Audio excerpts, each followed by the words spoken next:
মা খাদিজাতুল কুবরা রাদিয়াল্লাহু তাআলা আনহাকে বিশ্ব নবী সাল্লাল্লাহু আলাইহি ওয়াসাল্লাম বিয়ে করবার পরে তিনি যখন নবুয়ত লাভ করলেন, মা খাদিজাতুল কুবরা তার সমুদয় সম্পত্তি দ্বীনের রাস্তায় ব্যয় করে দিয়েছেন, ইসলামের রাস্তায় ব্যয় করে দিয়েছেন। নবীজি নবুয়ত লাভ করার পরে দ্বীনের দাওয়াতে যখন বাহিরা যেতেন, মানুষ গালি দিত, আঘাত করত, কটু কথা বলতো, কিন্তু ঘরে আসার পরে খাদিজাতুল কুবরা রাদিয়াল্লাহু তাআলা আনহা যখন তাকায়া দেখতেন নবীজির মনটা মরা, চোখ থেকে পানি পড়তেছে, চেহারাটা মলিন, কোন কথা বাড়াতেন না, বিশ্ব নবীকে জড়াইয়া কপালে চুম্বন দিয়া বলতেন, স্বামী আমার, দুনিয়ার মানুষ আপনাকে গালি দিতে পারে, আঘাত করতে পারে, কষ্ট দিতে পারে, আপনি খাদিজার ঘরে ঢুকে গেছেন, আমি আপনার স্ত্রী খাদিজা এখনো বেঁচে আছি, আমি বেঁচে থাকতে আপনার কোনো কষ্ট হতে পারে না, আমি বেঁচে থাকবো, আপনার মন খারাপ থাকবে, তাহলে আমি তো ব্যর্থ স্ত্রী, স্ত্রী হিসাবে ব্যর্থ। আমি স্বামীর মন বুঝতে পারলাম না যে স্বামী কেন আজকে কাঁদতেছে। এই জন্য আমার মায়েরা, আমার বোনেরা, বিশ্ব নবী সাল্লাল্লাহু আলাইহি ওয়াসাল্লাম একদিন দ্বীনের দাওয়াতে বাহিরে গেলেন, দ্বীনের দাওয়াত দিলেন, দ্বীনের দাওয়াত দিয়ে জোহরের পরে যখন বাড়িতে আসতেছেন, বিশ্ব নবী বাড়ির দিকে আসতে শুরু করলেন, ঘরের দরজা খুলে অন্য দিনের মতো আর খাদিজাকে হাসি খুশিতে দেখলেন না, খাদিজার মুখে কোনো হাসি নাই, খাদিজা আজকে দরজায় দাঁড়াইয়াও নাই। নবীজি গিয়ে দেখেন খাদিজা আজকে রান্না বান্নাও ঠিক মতো করতে পারে নাই। আমাদের মা খাদিজাতুল কুবরা শুয়ে আছেন, বিশ্ব নবী ডেকে বললেন, খাদিজা রে,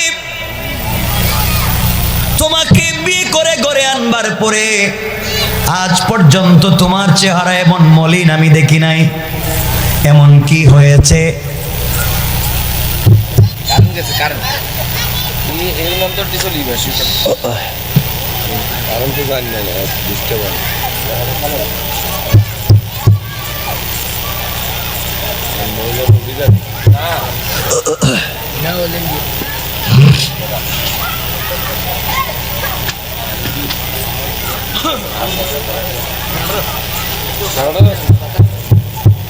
না না না না না, লাগবে না, লাগবে না, লাগবে না।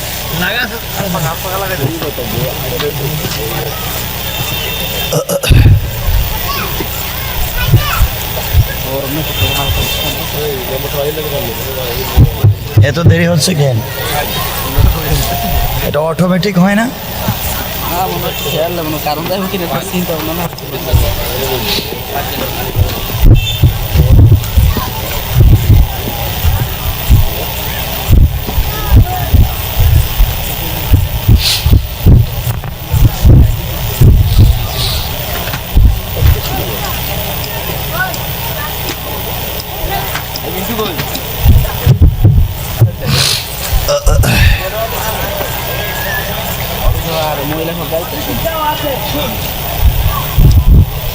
চলে যাচ্ছে।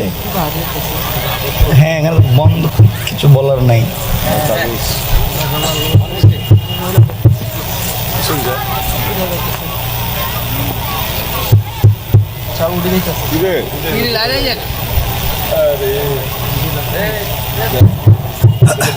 আলহামদুলিল্লাহ, আমার মায়েরা, আমার বোনেরা, আপনারা বসেন, আমরা খুব সংক্ষেপ করে শেষ করে দেব, জানি অনেক গরম লাগতেছে, অনেক গরম, আর আপনাদেরও কষ্ট হচ্ছে, আমরা লম্বা করব না, শেষ করে দেব, এজন্য আপনারা বসেন, একটু কষ্ট করেন, আমাদের কানেকশন ছিল না, এজন্য মিস্টেক হয়েছে, আপনারা বসেন। আমার মায়েরা বলতেছিলাম মা খাদিজাতুল কুবরা রাদিয়াল্লাহু তাআলা আনহার কথা। মা খাদিজাতুল কুবরা শুয়ে আছেন, বিশ্ব নবী ডেকে বললেন, খাদিজা তোমার কি হয়েছে আমাকে বলো। খাদিজাতুল কুবরা বললেন, স্বামী আমার, আজকের মতো কষ্ট হয়তো আমারও কোনোদিন হয় নাই। আমার মনে হচ্ছে আজকের পরে আমি কোনোদিন বাঁচব না। আমার বুকের ব্যথা বেড়ে গিয়েছে, দর্দে সিনা, বুকের ব্যথা বেড়ে গিয়েছে, আমার প্রচন্ড জ্বর উঠেছে। মনে হয় পৃথিবীতে বাঁচব না, আমি মরে যাব। এই জন্যে আমি শুয়ে পড়েছি, দাঁড়াতে পারি না, বসতে পারি না। এবার নবীজি সাল্লাল্লাহু আলাইহি ওয়াসাল্লাম বললেন, খাদিজা তুমি কি বলেছো? তুমি যদি মরে যাও কে আমাকে দেখবে? আমার যে দুনিয়ায় বাবা নাই, দুনিয়ার জমিনে আমার মা নাই, দুনিয়ার জমিনে আমার একটা ভাই নাই, তুমি কেমনে বললা তুমি ইন্তেকাল করবা? কে আমাকে দেখবে? লাগবে না, লাগবে না, কে আমাকে দেখবে?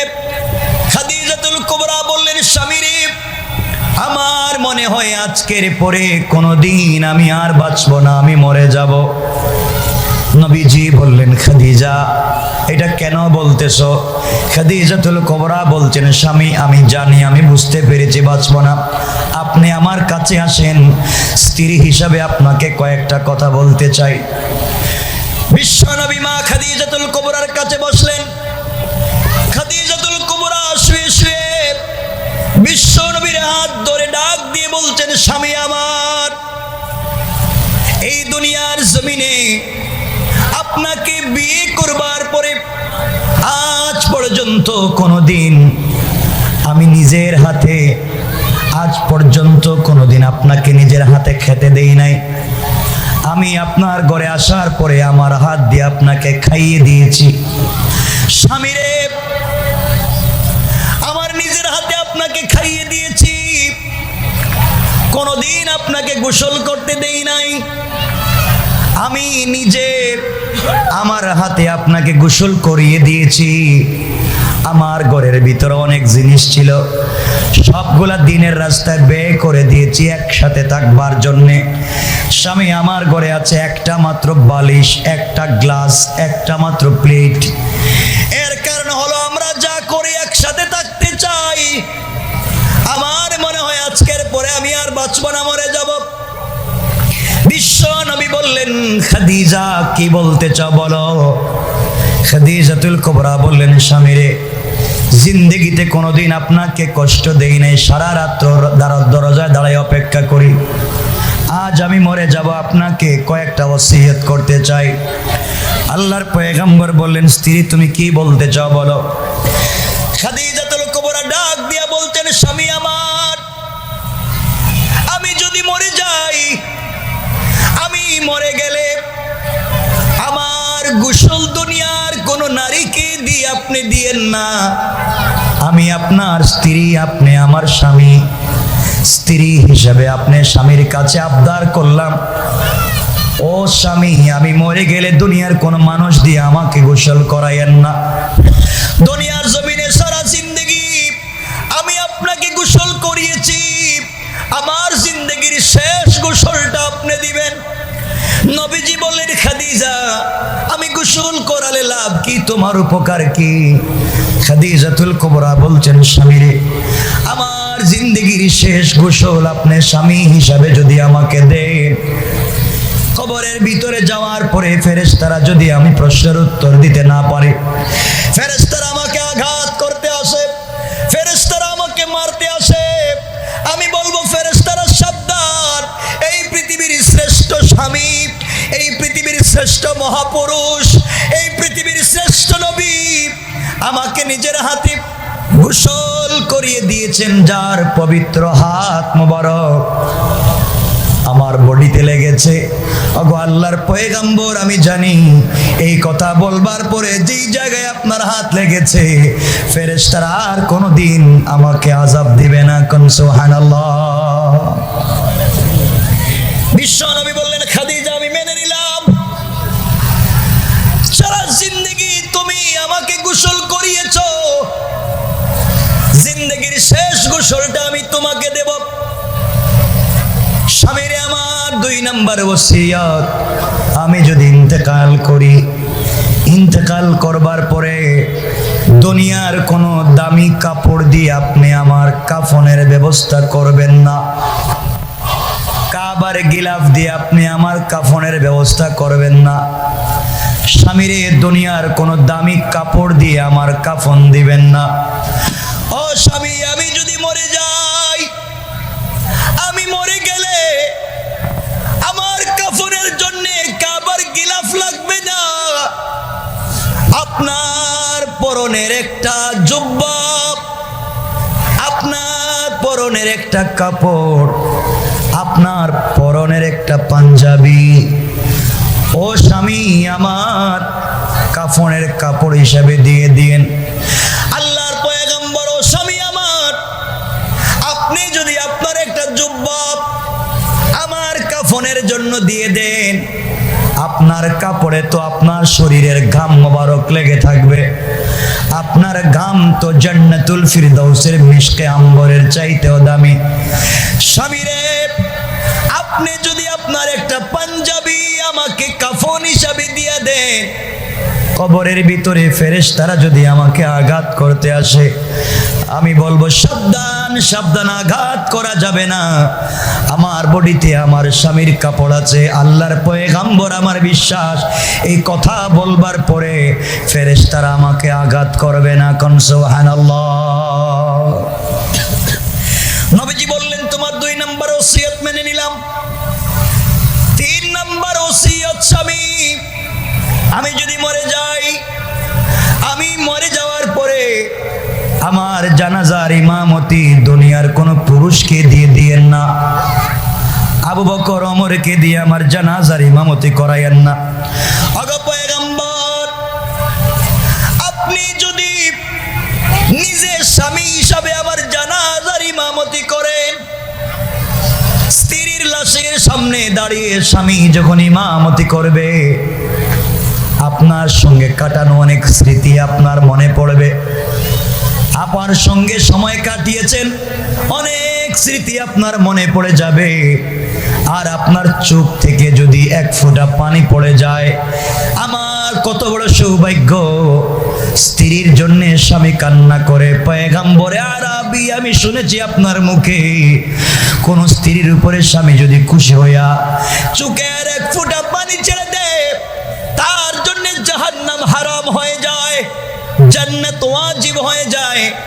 আপনি যদি 1 ফোঁটা চোখের পানি আমার জন্য ছেড়ে দেন, আমার বিশ্বাস আল্লাহ আমার জন্য জাহান্নাম হারাম করে জান্নাত ওয়াজিব করে দিতে 1 মিনিটও দেরি হবে না। কোন সুবহানাল্লাহ। বিশ্বনবী বললেন, 3 নম্বর ওসিয়ত মেনে নিলাম। এবার 4 নম্বর ওসিয়ত বলো। খাদিজাতুল কুবরা বলছেন, স্বামী আমার 4 নম্বর ওসিয়ত, এরপরে আপনাকে কোনো কথা বলবো না। জিন্দেগিতে অনেক দিন কাটালাম, এই কথা কোনোদিন বলি নাই। স্বামী রে, আমার 4 নম্বর ওসিয়ত, আমি কবরে গেলে একা একা কেমনে থাকবো জানি না। দুনিয়ার জমিনে আপনি স্বামী আমার পাশে ছিলেন, আমার কোনো ভয় ছিল না, বিশ্বনবী আমার পাশে। কিন্তু আমি মরে যদি কবরে যাই, কবরে কে আমার পাশে থাকবে? পয়গম্বর আরবি, আপনি আপনার মেয়ে ফাতেমাকে বলেছেন, ইয়া ফাতেমা আনকিজি নাফসাকি মিনান নার, ফাতেমা তুমি নিজেকে জাহান্নামের আগুন থেকে বাঁচাও। ওগো আল্লাহর পয়গম্বর, প্রিয়তম স্বামী আমার, আমি জানি না কবরের প্রশ্নের জবাব আমি দিতে পারবো কিনা। আপনার কাছে আমার জিন্দেগির শেষ চাওয়া, আমি যদি মরে যাই, কবরের প্রশ্নের জবাব যদি আমি দিতে না পারি, আপনি কি আমি খাদিজার প্রশ্নের জবাবগুলা দিবেন? বিশ্বনবী বাচ্চাদের মতো হাউমাউ করে কান্না করে ডাক দিয়ে বললেন, খাদিজা, ইসলামের জন্য তোমার যে অবদান আছে, দিন প্রচারের জন্য তুমি আমাকে যে সাপোর্ট দিয়েছো, যে শক্তি দিয়েছো, জীবন যৌবন বিসর্জন করে টাকা পয়সা দিয়ে দিন জিন্দা করলে, আজ তুমি মরে যাবে, কবরের ভিতরে তোমার প্রশ্নের জবাব দিতে না পারলে আমাকে জিম্মাদারি দিয়েছো, তুমি যদি আমার কাছে আজকে আমার কলিজা চাইতে, স্ত্রী রে তোমাকে আমি এত ভালোবাসি, আমি বিশ্বনবী তোমার জন্য আমার কলিজা দিতেও দেরি করতাম না। তুমি আমাকে বলেছ কবরের প্রশ্নের জবাব দিতে, আমি কথা দিলাম, আমি ওয়াদা দিলাম, তুমি ইন্তেকাল করলে কবরের প্রশ্নের জবাব যদি দিতে না পারো, আমি তোমার কবরের উপরে বসে থাকবো যতক্ষণ পর্যন্ত তুমি স্ত্রী আর আমি স্বামী তোমার কবরের জবাব না দিব। আমি স্বামী হিসেবে তোমার কবরের উপর থেকে আসবো না। কোন সুবহানাল্লাহ। কেমন স্বামী, কেমন স্ত্রী, কেমন ভালোবাসা। আর আজকে তো স্ত্রী অনেক জায়গায় মরে যায়, স্বামী তো জানেই না, খবরও লয় না, হ্যাঁ, মাইরে ফেলায়। ওরে বাপ রে বাপ। আমার মুসলমান বন্ধুগণ, লম্বা কথা সংক্ষেপ করে দিলাম। মা খাদিজাতুল কুবরা ইন্তেকাল করলেন, বিশ্বনবী নিজের হাতে গোসল করালেন আর কাঁদলেন, আল্লাহ তাআলা খাদিজা সারা জিন্দেগি আমাকে গোসল করালো, এই মহিলা বৃদ্ধা বয়সে আমাকে তো ভালোবাসলো, আমি ভালোবাসা দিতে পারলাম না। আল্লাহ, আমি খাদিজার উপরে সন্তুষ্ট, তুমি সন্তুষ্ট হয়ে যাও। গোসল করালেন, নিজের কাপড় দিয়ে শরীরটা মুছে দিলেন, এরপরে নিজের পাঞ্জাবি খুলে জামা পরাইয়া দিলেন, কাফন পরাইয়া দিলেন। আর আল্লাহকে বললেন, আল্লাহ তাআলা খাদিজা গোটা জিন্দেগি আমাকে আগলে রেখেছে, আমাকে সাপোর্ট দিয়েছে, আজকে খাদিজা কবরে আমার একটা পাঞ্জাবি দিয়ে কাফন দিয়ে দিলাম। আল্লাহ তাআলা আমার খাদিজার কবরটাকে তুমি জান্নাতুল ফিরদাউস বানাইয়া দিও। কোন সুবহানাল্লাহ। আল্লাহর পয়গম্বর জানাজার ইমামতি করলেন, কবরে নিজের কোলে উঠে রাখলেন। এই স্ত্রী কত বড় সৌভাগ্যবান স্ত্রী, যে স্ত্রীকে স্বামী নিজের কোলে উঠাইয়া কবরে রাখে, নিজের হাত দিয়া কবরে রাখলেন, রাখার পরে কবরে শোয়া দিয়া খাদিজাতুল কুবরার কপালে জিন্দেগির শেষবারের মতো একটা চুম্বন করে, কবরের উপরে মাটি চাপা দিয়া বসে বসে একা একা কান্না করে বলেন, আল্লাহ, এই দুনিয়ায় আমার মা নাই, এই দুনিয়ায় আমার বাবা নাই, এই দুনিয়ায় আমার একটা ছেলে সন্তান নাই, এই দুনিয়ায় আমার একটা ভাই নাই, আমার চাচাও নাই। স্ত্রী খাদিজা ছিল, তাও ইন্তেকাল করেছে। আল্লাহ তাআলা, আমি কবরের উপরে বসে গেলাম, তার কবরের প্রশ্নের জবাব না দিয়ে আমি যাব না। আল্লাহর পয়গম্বর বসে আছেন, সাহাবায়ে কেরাম কান্না করে বলছেন, ইয়া রাসূলুল্লাহ, আপনি কবরে বসে বসে কাঁদবেন কেন? বাড়িতে চলে আসেন। নবীজি বলছেন, তোমরা জানো না রে, আমি আমার স্ত্রীর সঙ্গে কথা দিয়েছি, তার কবরের প্রশ্নের জবাব দিব। আল্লাহ জিবরিল আমিনকে পাঠিয়ে দিলেন, যা জিবরাইল, বিশ্ব নবীর চোখের পানি যেন মাটিতে না পড়ে, এর আগে আমার বন্ধুকে জানাইয়া দাও, খাদিজার কবরে বসে বসে কান্না করা লাগবে না, এখানে বসে বসে কষ্ট করা লাগবে না, উনি যেন বাড়িতে চলে যায়। খাদিজা দ্বীনের জন্য, ইসলামের জন্য, স্বামীর খিদমতের জন্য যা কষ্ট করেছে, আমার বিশ্ব নবী যেন বাড়িতে চলে যায়। কবরের প্রশ্নের জবাব যদি খাদিজা দিতে না পারে, বিশ্ব নবী কষ্ট করে জবাব দেওয়া লাগবে না। খাদিজার প্রশ্নের, কবরের প্রশ্নের জিম্মাদার আর সে আজিমের মালিক স্বয়ং আমি আল্লাহ। খাদিজা যদি প্রশ্নের জবাব দিতে না পারে, বিশ্ব নবী দেয়া লাগবে না, আমি আল্লাহ খাদিজার প্রশ্নের জবাব দিব। আমার মায়েরা, আমার বোনেরা বোঝাতে চায় তাদের মধ্যে কেমন সম্পর্ক ছিল, কেমন ভালোবাসা ছিল। সুতরাং পরিবারকে যদি সুন্দর করতে হয়, পরিবারের মধ্যে স্বামী স্ত্রীর মহব্বত লাগবে, ভালোবাসা লাগবে। কিন্তু আমরা আমাদের বোনদেরকে দেখি, তারা নতুন জামা কাপড় যেদিন পরেন, নতুন অর্নামেন্টস জুয়েলারি পরেন, পারফিউম ব্যবহার করেন, সব কিছু করে বাহিরে যায়, আর স্বামীর সামনে যেই কাপড় পরে রাত্রবেলা ঘুমাতে যায়, এটা হচ্ছে ঘরে যে কাপড় পরে রান্না করছে।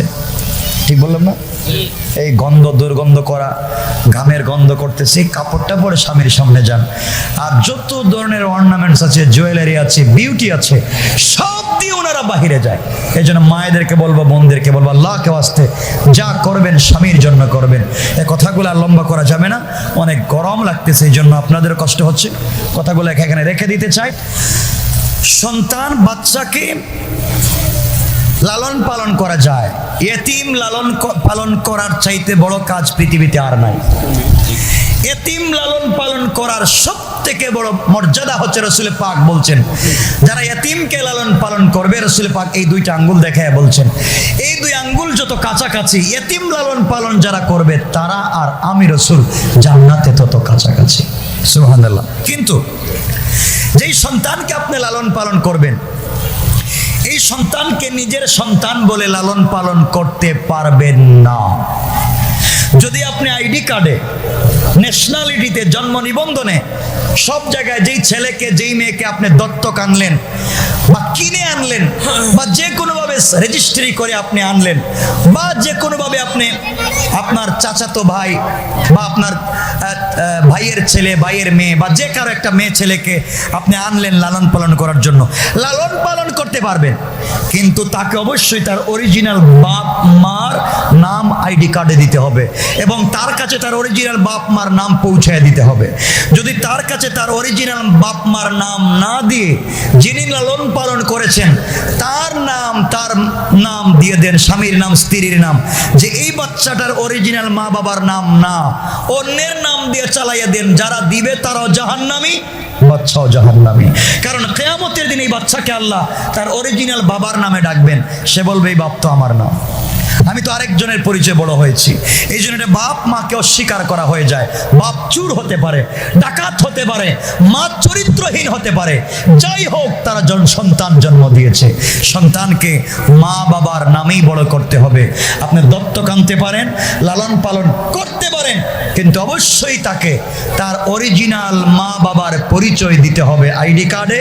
তাকে বলে দিতে হবে তোমরা আমার সন্তান নয়, আমরা তোমাদেরকে লালন পালন করছি, তোমরা অমুকের সন্তান। শুক্রবারে নফল রোজা থাকলে কি হয়? অনেক ভালো কাজ, রাখতে পারবেন, সবাই রাখতে পারবেন, নফল রোজা রাখতে আপত্তি নেই। তো রাসূল পাক শুক্রবারে রাখতেন কম, তিনি রাখতেন সোমবারে, বুধবারে বা মঙ্গলবারে, বৃহস্পতিবারে। কেউ সুদ খায় ও ঘুষ খায়, তাদের সাথে কথা বলা বা কিছু খাওয়া যাবে এবং তাদের বাড়িতে কাজ করলে তাদের কাছ থেকে টাকা নেওয়া যাবে কিনা? যারা সুদ খায়, সুদ দেয়, এরা হচ্ছে পৃথিবীর সব থেকে নিকৃষ্ট পাবলিক। যারা সুদ খায়, সুদ দেয়, এদের মতো নিকৃষ্ট জাতি আর নাই। আল্লাহ বলেছেন যারা সুদ খায়, সুদ দেয়, এদের বিরুদ্ধে যুদ্ধ ঘোষণা। সুতরাং এদের বাড়িতে খাওয়া, এদের সাথে চলাফেরা করা অনুত্তম কাজ, অনুচিত কাজ, অন্যায় কাজ। তাদের বাড়িতে কাজ করার চাইতে অন্য কোথাও যদি কাজ করার সুযোগ থাকে, আপনি অন্য কোথাও কাজ করবেন। যতক্ষণ পর্যন্ত রুটি রুজির জন্য ভালো কোনো সুযোগ না পাবেন, ততক্ষণ পর্যন্ত তাদের বাড়িতে কাজ করা যায়। এরপরে মোটামুটি একটা অবস্থান হলে তাদের কাছ থেকে চলে যেতে হবে, আল্লাহর কাছে মাফ চাইতে হবে। ইসলামী ব্যাংকে টাকা রাখলে যে টাকা লাভ আসে তা কি সুদ? আসলে আমি কি বলবো, এখানে ইসলামী ব্যাংক হোক আর যেই ব্যাংক হোক, সবগুলা ব্যাংক তো বাংলাদেশ ব্যাংকের অধীনে চলে। বাংলাদেশ ব্যাংক বিশ্ব ব্যাংকের অধীনে চলে। ইসলামী ব্যাংক তার নিজস্ব কোনো নীতিতে চলতে পারবে না, কারণ বাংলাদেশ ব্যাংকের থিওরি ছাড়া ইসলামী ব্যাংক চলতে পারবে না। আর বাংলাদেশ ব্যাংক বিশ্ব ব্যাংকের মূল নীতি ছাড়া, নিয়ম নীতি ছাড়া চলতে পারবে না। এই জন্য সকল ব্যাংকের নীতিমালা এক। হ্যাঁ, বিষয় হচ্ছে এটা যে অন্যান্য ব্যাংকের চাইতে ইসলামী ব্যাংক একটু আলাদা। কিন্তু আমি মনে করব ব্যাংকে টাকা রেখে লাভ খাওয়ার চাইতে আপনি টাকা দিয়ে বিজনেস করে খাবেন। আল্লাহ বলছেন রিজালুল্লাহ তুলহিহিম তিজারাতুন ওয়ালা বাইউন আন যিকরিল্লাহ, যারা হালাল পথে বিজনেস করে খায় তারা কিয়ামতের দিন নবী রাসূলদের আগে বিনা হিসাবে জান্নাতে যাবে। কি লিখছে? হিন্দুরা হাঁচি দিলে হাঁচির জবাব দেওয়া যাবে কিনা? না, দেওয়া যাবে না, দরকার নেই। জামা কাপড় দেওয়ার পরে সাবানের যে পানি বের হয় তা কি পাক নাকি না পাক? পাক, কিন্তু সাবান কি দিয়ে বানায় তা জানা নাই কারো। এজন্য বলছি সাবানের মধ্যে এক জিনিস থাকবার কারণে পাক, সেটা হচ্ছে কারণ আপনি নাপাকি পরিষ্কার করছেন তো সাবান দিয়া। তাহলে সাবানে যদি নাপাক হয় তাহলে তো কাপড়ই নাপাক থেকে গেল। এজন্যে কিন্তু আমরা চেষ্টা করব সাবানকে ধুয়ে মুছে পরিষ্কার করার। পরার কাপড়ে মার দেওয়া জায়েজ কিনা? দেওয়া জায়েজ, না দেওয়া উত্তম। যে মেয়ে পর্দা করে তাকে দেখতে আসলে কিভাবে দেখা যাবে? যে মেয়ে পর্দা করে তাকে দেখতে আসলে ইসলাম বলছে শুধুমাত্র কেবলমাত্র যদি বিয়েতে কেউ দেখতে আসে তাহলে ছেলের মা, ছেলের বোন তাকে দেখতে পারবে, কিন্তু আমরা দেখাই ছেলের বাপকে আর ছেলের দুলাভাইরে, ঠিক না? হারাম কাজ, শুধু হারাম না, জঘন্য হারাম, দেখানো যাবে না। আর মেয়েকে দেখতে হলে মেয়ের চুল দেখা যাবে, মেয়ের হাতের কবজি কোনই পর্যন্ত দেখা যাবে, পা দেখা যাবে টাকনো পর্যন্ত। এখন হাঁটাইয়া দেখবেন, জুতা খুলে দেখবেন, দৌড়াইয়া দেখবেন, সব ফাইজলামি, এটা কষ্ট দেওয়া যাবে না, এগুলা ঠিক না। আচ্ছা, এরপরে প্রশ্ন হচ্ছে পুরুষেরা তালিম পছন্দ করে না কেন? এটা জায়েজ না না জায়েজ?